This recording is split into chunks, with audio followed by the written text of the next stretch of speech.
বৈরস চ্যানেলে আমরা আজকে শুরু করছি হুমায়ুন আহমেদ মিসির আলী সিরিজের উপন্যাস মিসির আলীর অমীমাংসিত রহস্য। আজ ১২তম পর্ব। বললাম তো খোঁজ হচ্ছে, তাহলে সন্ধ্যাবেলা একবার আসি। ওসি সাহেব হতাশ গলায় বললেন, আসুন, শুধু সন্ধ্যায় না, রাতেও একবার আসুন, মাঝরাতেও আসুন। আপনি মনে হয় আমার উপর বিরক্ত হচ্ছেন। হ্যাঁ, হচ্ছি। পুলিশের কাজ করি বলে কি বিরক্ত হতে পারবো না?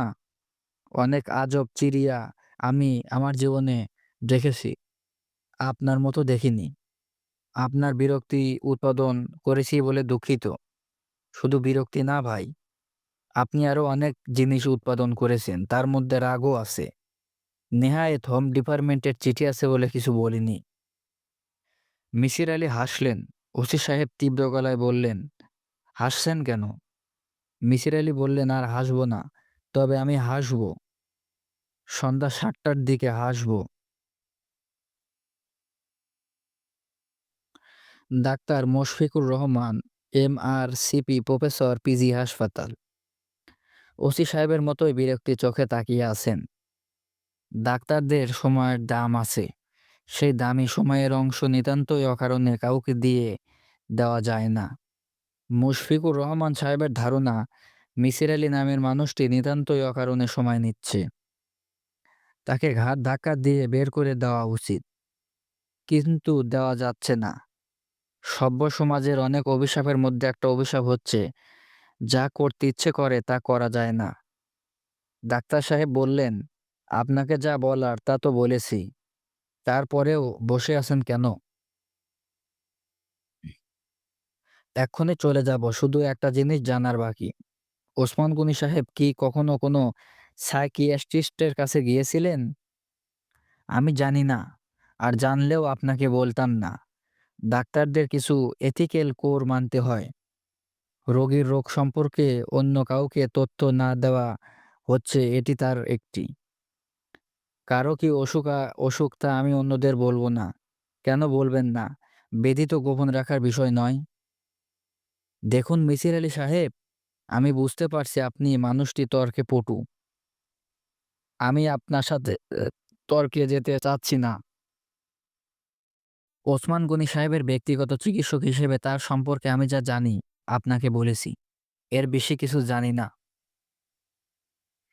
শেষের দিকে তিনি কোন ধরনের হ্যালুসিনেশনে ভুগছিলেন কি আমার জানা নেই। একটু মনে করে দেখুন তো। তিনি কি কখনো কথা প্রসঙ্গে আপনাকে বলেছেন যে তিনি তীব্র ভয় পাচ্ছেন বা এই জাতীয় কিছু? হ্যাঁ, তা বলেছেন। বাথরুমে ঢুকলে তিনি ফিসফিস করে কথা শুনতে পান, যেন কেউ তার সঙ্গে কথা বলার চেষ্টা করছে।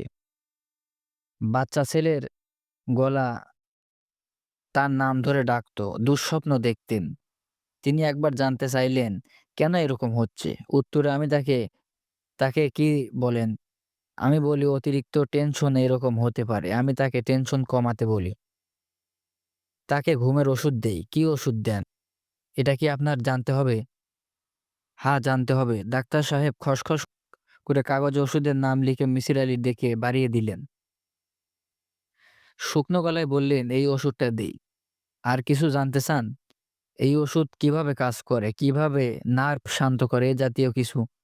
না, আর কিছু জানতে চাই না। আপনাকে যথেষ্ট বিরক্ত করা হয়েছে, ধন্যবাদ। মিসির আলি ঘর থেকে বেরুতে গিয়ে বেরুলেন না। আবার ফিরে এসে আগের জায়গায় বসলেন। ডাক্তার সাহেব কপাল কুঁচকে বললেন, কি হলো? একটা কথা জিজ্ঞেস করতে ভুলে গিয়েছি। ওসমান গনি সাহেবের মেয়ে নাদিয়া গনি, সে কি কখনো তার বাবার মতো সামান্য সমস্যা নিয়ে আপনার কাছে এসেছিল? না, আসেনি। আপনার কথা কি শেষ হয়েছে? জি, হয়েছে। শেষ হয়ে থাকলে দয়া করে যান। দরজার কাছ থেকে আবার ফিরে আসবেন না। হোম মিনিস্টার সাহেব ফাইল থেকে মুখ না তুলে বললেন, কেমন আছেন মিসির আলি সাহেব? জি, ভালো। ভালো থাকলেই ভালো। বসুন। হাতের কাজ শেষ হতে সময় লাগবে। আপনার যা বলার এর মধ্যেই বলতে হবে। আপনি আবার ভেবে বসবেন না এটা আমার এক ধরনের ভান। বেশি কাজ করে দেখাচ্ছি। মিসির আলি বললেন, মিনিস্টার সাহেব ফাইল চোখে রেখে গলায় বললেন, "খবরের কাগজ পড়েছেন?" "জি না। পড়লে একটা ইন্টারেস্টিং খবর দেখতে পেতেন। আমার মন্ত্রিত্ব চলে যাচ্ছে, অন্য একজন আসছেন।" "সত্যি নাকি?" "না, সত্যি না।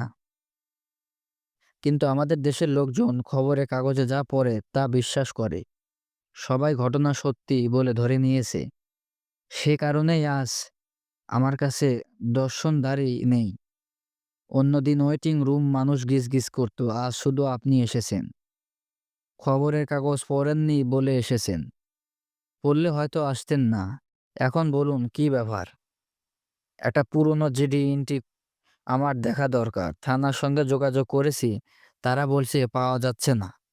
"কতদিনের পুরনো?" "17 বছর।" "তাহলে না পাওয়ার সম্ভাবনা। তবু চেষ্টা করে দেখা যাবে। এখন বলুন আপনার তদন্ত কতদূর?" "শুনেছি রোজ ভিলায় আছেন। সত্যি নাকি?" "হ্যাঁ।" "খুব ভালো। এখন বলুন কি পেয়েছেন?" "পেয়েছি, এর মধ্যেও পেয়ে গিয়েছেন। কি পেয়েছেন?" "এটা যে হত্যাকাণ্ড এ ব্যাপারে মোটামুটি নিশ্চিত হয়েছি।" "বাহ! Very good. তাহলে হত্যাকারীকে বলে ফেলুন। শুনে দেখি চমকে উঠি কিনা।" "হত্যাকারী কে তা এখনো জানা যায়নি।"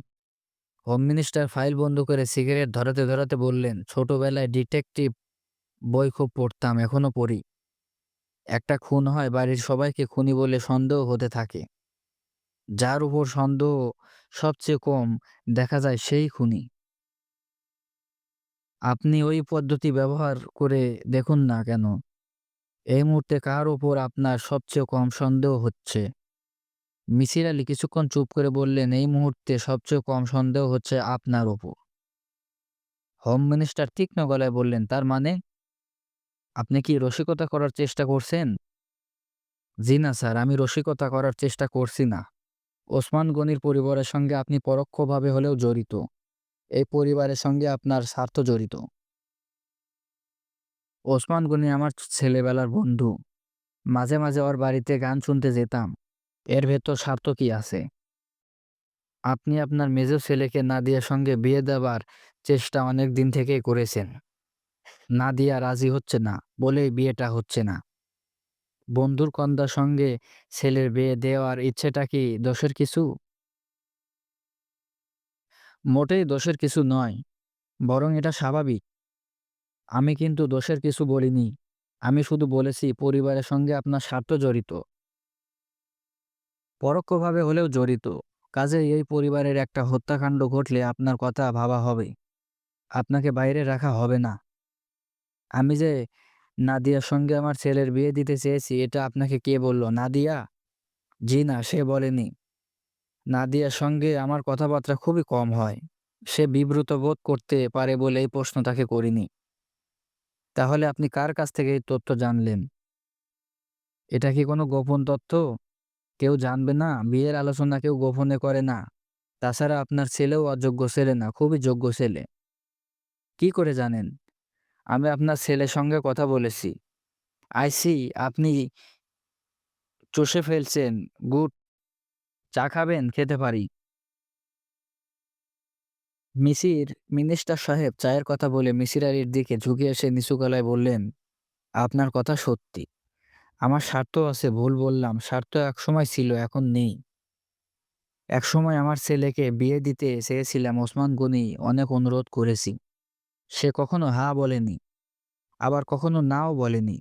আমার মধ্যে লোভ কাজ করত। ওসমান গনি কোটিপতি। কিন্তু মিসির আলি সাহেব, সেই লোভ এখন আর নেই। লোভের চেয়েও বাস্তবতা এখন বেশি কাজ করে। আমি এখন মোটামুটিভাবে নিশ্চিত যে নাদিয়া মেয়েটি পুরোপুরি উন্মাদ। মেয়েটি রাতে ঘুমায় না, বারান্দায় মাথা পর্যন্ত হাঁটে, খিলখিল করে হাসে, সিগারেট টানে। আপনি তো ওই বাড়িতে আছেন, আপনি লক্ষ্য করছেন না?" "খিলখিল হাসি শুনিনি, তবে উনি রাতে জাগেন তা সত্যি। আমি সত্যি কথাই আপনাকে বললাম। তদন্ত করেছেন, ভালোমতো করুন। কেসে খুঁড়তে খুঁড়তে সাপও বের হয়ে যেতে পারে।" চা চলে এলো। মিসির আলি চায়ের কাপ হাত নিলেন। মিনিস্টার সাহেব নিলেন না। রোগী রোগী চোখে তিনি চায়ের কাপের দিকে তাকিয়ে রইলেন। "মিসির আলি সাহেব।" "জি।" "আপনার কি ধারণা মেয়েটি কিছু করেছে?" এখন বলতে পারছি না তার পক্ষে করা কি সম্ভব? অসম্ভব কিছু না, সবই সম্ভব। কেন সে এটা করবে? মানসিকভাবে অসুস্থ হলেই করবে। তার মার কারণে একটা ছোট্ট বাচ্চা মারা গেছে। সেই থেকেই মার উপর তীব্র ঘৃণা জন্মাতে পারে। ঘৃণা এক পর্যায়ে ইনসেনিটিভিতে রূপ নিতে পারে বলে হয়ে থাকে। নিতান্তই অপরিচিত একজন হত্যার চেয়েও পরিচিত একজনকে হত্যা অনেক সহজ। কেন? ঘৃণা ব্যাপারটি অপরিচিত কারো প্রতি থাকে না, কিন্তু পরিচিত জনের প্রতি থাকে। মিনিস্টার সাহেব বললেন, "আমার ধারণা মেয়েটি কিছুই করেনি। কিন্তু আমার স্ত্রীর ধারণা করেছে। আমার স্ত্রীর ধারণা এই মেয়ে পিশাচ ধরনের। একে বউ করে আনলে আমরা সবাই মারা পড়ব।" মিসির আলি বললেন, "আজ উঠি।" মিনিস্টার সাহেব ক্ষীণ গলায় বললেন, "আচ্ছা।"